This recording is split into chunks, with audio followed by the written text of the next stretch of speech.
Hello guys, তো আজকের recipe হচ্ছে চিকেন নুডলস। তো দেখতেই পাচ্ছ আমি চিকেনটাকে, যে নরম চিকেন সেটাকে আমি নিয়ে নিয়েছি। এখন এটাকে ছোট ছোট টুকরা করে কেটে নেব। আর চিকেনের যে সমান দিকটা সেটা ঠিক রাখতে হবে, তাহলে দেখতে অনেক সুন্দর হবে। তো দেখো আমি ছোট ছোট স্লাইস করে নিচ্ছি, কত কিউট দেখতে। আমি আবার দেখিয়েও দিচ্ছি তোমাদেরকে। তো দেখেছো আমি চিকেনগুলো এখন কেটে নিয়েছি। তো চলো এখন এগুলোকে ধুয়ে নিব।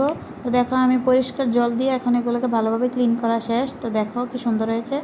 তো প্রথমে দিয়ে নেব আমি ম্যাগি মশলা, তারপরে এক চামচ পরিমাণ মতো করে হলুদের গুঁড়া, মরিচের গুঁড়া, জিরার গুঁড়া, তারপর ধনিয়ার গুঁড়া, তারপর স্বাদ মতো লবণ, সস এগুলো দিয়ে নিলাম। তারপর মুরগির মশলাটাও দিতে হবে, তাহলে টেস্ট হবে।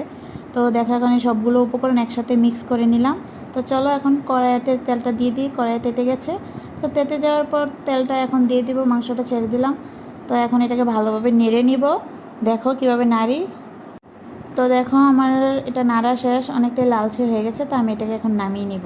তো এখন আমি নুডলসটা সিদ্ধ করে নিব। তো তার জন্য আমি প্রথমে জলটা বসিয়ে দিলাম। তো জলটা হতে হতে আমি এদিকে দেখো পেঁয়াজগুলো পলে নিতেছি। তো এরকম স্লাইস করে নিয়ে নিও। তো দেখো এর মধ্যে জলটাও হয়ে গেছে। তা আমি এখন আমাদের স্বাদ মতোই আমি নুডলসটা দিয়ে দিচ্ছি, আর তোমরা তোমাদের মতো দিয়ে দিবে। তো দেখো নুডলস দেওয়া শেষ। তো নাড়তে নাড়তে দেখো হয়েও গেছে নুডলস। তো এখন এটাকে আমি নামিয়ে নিব। নামিয়ে আবার ঠান্ডা জল দিয়ে নিব, যাতে এটা ঠান্ডা হয়ে যায়। তো কড়াইটা গরম হয়ে গেছে। তো এখন কড়াইতে তেল দিয়ে দিলাম, তেলটা গরম হয়ে গেছে। তো পেঁয়াজগুলো দিয়ে দিলাম। তো দেখো পেঁয়াজগুলো হয়ে গেছে। তো এখন আমি ডিম আমাদের মতো 2টা ডিম দিয়ে নিলাম। তো এখন ডিমগুলোকে ভালোভাবে নেড়ে নিব। একটু লবণও দিয়ে দিবে, না হলে স্বাদটা হবে না। তো দেখো আমাদের ডিমটাও হয়ে গেছে, বেশি ভাঙা যাবে না, এরকম রাখতে হবে। তো দেখো আমি ঠিক এরকম রেখেছি। তো এখন নামিয়ে নিচ্ছি। তো এখন আবার কড়াইতে আমি তেল দিয়ে দিলাম। তো এখন আবার পেঁয়াজ দিয়ে দিলাম।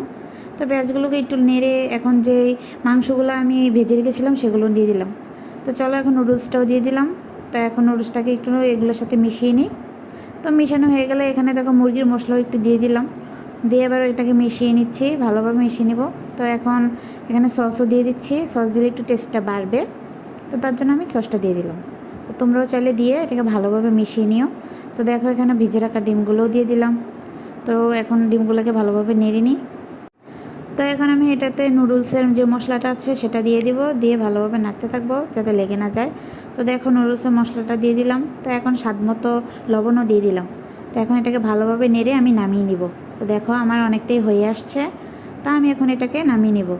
তো নামিয়ে নিয়ে এখন আমি এটা ভালোভাবে পরিবেশন করব। দেখো তোমরা, তো দেখো সস দিয়ে আমি পরিবেশন করে দিয়েছি। তো কেমন হয়েছে তার জন্য আমি আমার প্রতিদেবকে খেতে বললাম। তো আমার প্রতিদেব এটাকে টেস্ট করলো। টেস্ট করে ওর তো রিভিউ দিয়ে দিল। তো তোমাদের কাছে কেমন হলো অবশ্যই জানাবে। তো পরবর্তীতে তোমরা কোন রেসিপি চাও অবশ্যই আমার কমেন্টে জানাবে। সবাই সাপোর্ট করবে। টাটা।